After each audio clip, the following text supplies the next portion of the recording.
একজন এমবিবিএস পাশ করা শিক্ষার্থী যেই যোগ্যতা নিয়ে কাজটা করছেন, এই একই যোগ্যতা নিয়ে ওনারা যদি অন্য যে কোনো প্রতিষ্ঠানে যে কাজ করেন অনেক বেশি টাকা আয় করতে পারবেন। ইন্টার্নশিপ মানে কিন্তু পড়াশোনা শেষ নয়, এটি পড়ালেখার অংশ। অর্থাৎ উনি এখনো শিখছেন, একজন শিক্ষার্থী পাচ্ছেন তখন ভাতা হিসেবে, তখন কিন্তু যদি 20,000 টাকা একদম কম না। ইন্টার্ন চিকিৎসকদের জন্য ভাতা সরকার 5,000 টাকা বাড়িয়েছে।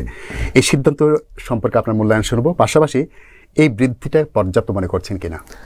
না, এটি খুবই ভালো সিদ্ধান্ত। অনেকদিন ধরেই এই ইন্টার্ন চিকিৎসকদের দাবিটা ছিল ভাতাটা বাড়ানোর। 15,000 টাকা পেতেন, সেটি এখন 20,000 টাকা হবে।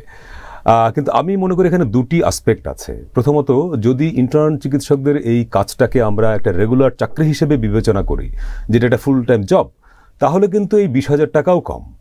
কারণ ওনাদের যে যোগ্যতা, একজন এমবিবিএস পাশ করা শিক্ষার্থী যেই যোগ্যতা নিয়ে কাজটা করছেন, এই একই যোগ্যতা নিয়ে ওনারা যদি অন্য যে কোনো প্রতিষ্ঠানে যে কাজ করেন অনেক বেশি টাকা আয় করতে পারবেন। সেক্ষেত্রে 20,000 টাকাও অনেক কম। কিন্তু উল্টোভাবে যদি আপনি দেখেন যে ইন্টার্ন চিকিৎসকদের এই কাজটাকে যদি আপনি শিক্ষার অংশ হিসেবে দেখেন, ইন্টার্নশিপ মানে কিন্তু পড়াশোনা শেষ নয়, এটি পড়ালেখার অংশ। অর্থাৎ উনি এখনো শিখছেন, এমবিবিএস পাশ করেছেন, এখন উনি শিখবেন, অর্থাৎ যা পড়েছেন হাতে কলমে শিখবেন। তাহলে কিন্তু উনি তখনও শিক্ষার্থী, একজন শিক্ষার্থী পাচ্ছেন তখন ভাতা হিসেবে, তখন কিন্তু যদি 20,000 টাকা একদম কম না। আপনি আমাদের প্রফেশনে যদি আমরা দেখি যে বিভিন্ন পাবলিক প্রাইভেট ইউনিভার্সিটিতে জার্নালিজম বা মিডিয়া কমিউনিকেশনে পাশ করার পরে, মাস্টার্স করার পরে ওনারা কিন্তু আমাদের কাছে আসেন ইন্টার্নশিপ করার জন্য, এবং আমরা কিন্তু এই সুযোগটা দেই।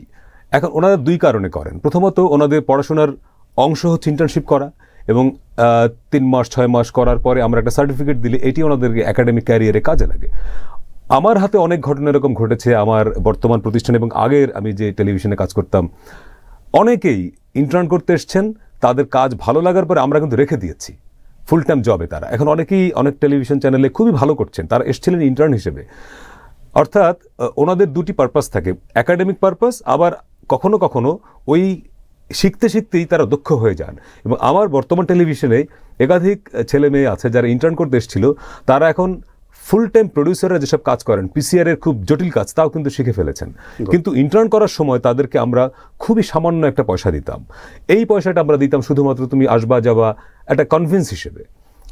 মেডিকেলের ক্ষেত্রেও তাই।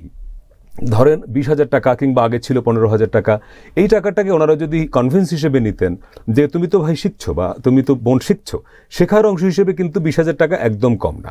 তারপরেও আমি মনে করি এখানে আর একটা ব্যাপার আছে যে ঢাকা মেডিকেল, বঙ্গবন্ধু মেডিকেল বা সোহরাওয়ার্দী মেডিকেল, এরকম বড় বা মিডফোর্ড বড় মেডিকেল কলেজ হাসপাতাল, যেখানে প্রতিদিন শত শত নানা রকমের রোগী আসেন, অসংখ্য রোগীকে ডিল করতে হয় এবং হ্যাজার্ডাস জব কিন্তু। এবং ইন্টার্নদের তো দিন রাত একাকার হয়ে যায়। একটা বড় দুর্ঘটনা ঘটলে, একসঙ্গে কোথাও বড় আগুন লাগলে একসঙ্গে 40-50 জন আহত বা বিপন্ন মানুষ এসে হাজির হন, তখন তাদেরকে যে সেবাটা দিতে হয়, এটা তো টাকায় কাউন্ট করা যায় না, তাই না? এখন সব কিছু টাকা দিয়ে বিবেচনা করা খুব কঠিন। তো আমি মনে করি যে যদি এটিকে আমরা শিক্ষার অংশ হিসেবে দেখি, তাহলে কিন্তু 20,000 টাকা একদম কম না। কিন্তু যদি চাকরি হিসেবে দেখি, তাহলে 20,000 টাকা অনেক কম। তারপরে সরকারকে ধন্যবাদ যে দাবির প্রেক্ষিতে অন্তত 5,000 টাকা যে বাড়ানো হলো, এটি আমার মনে হয় প্রশংসনীয়। মেডিকেলে যারা সেবা দেয়, তাদেরকে কিন্তু স্বাভাবিকভাবে রোগীদের সেবা দিচ্ছে। সেই রোগীর ডায়াগনোসিস থেকে শুরু করে তার যে ট্রিটমেন্ট, সবগুলোর জন্য সরকারের একটা তহবিলে কিন্তু একটা টাকা জমা হচ্ছে। তো এখান থেকে সরকার যদি কিছু টাকা তাদেরকে দেয়, তো সেটা আসলে সেই অর্থে খুব বেশি কিন্তু আমরা বলতে পারি না। আমি সেটাই বলছি যে 20,000 টাকাও ওনারা একজন ইন্টার্ন চিকিৎসক, ওনার যে যোগ্যতা, ওনার যে দক্ষতা, ওনার যে একাডেমিক ক্যারিয়ার, তাতে 20,000 টাকা খুবই কম। কেননা এর চেয়ে অনেক কম পড়াশোনা করে লোকেরা অনেক বেশি টাকা ইনকাম করে। কিন্তু আমি বলছি যে এই 20,000 টাকাকে সরকার চাইলে হয়তো 30,000 টাকা করতে পারে। সেটি সরকারের তো ওই তহবিল থাকে, শিক্ষা খাতের বাজেটটা একদম কম না আমাদের। কিন্তু আমি বলছি যে যদি এটা চাকরি হিসেবে আপনি দেখেন, তাহলে টাকাটা খুবই কম। কিন্তু আমি যদি বলি যে না, এটা আপনি শিখছেন এবং আপনি সেবা দিচ্ছেন, এখানে চিকিৎসক কিন্তু অন্য চাকরির সঙ্গে চিকিৎসা পেশাটা কেন আলাদা? যে উনি শুধুমাত্র জব করবেন, টাকা ইনকাম করবেন তা না, বিপন্ন মানুষগুলো তার কাছে যায় এবং উনি কিন্তু সেবা দিচ্ছেন। প্রথমত উনি একজন সেবক, তারপরে কিন্তু উনি চাকরিজীবী।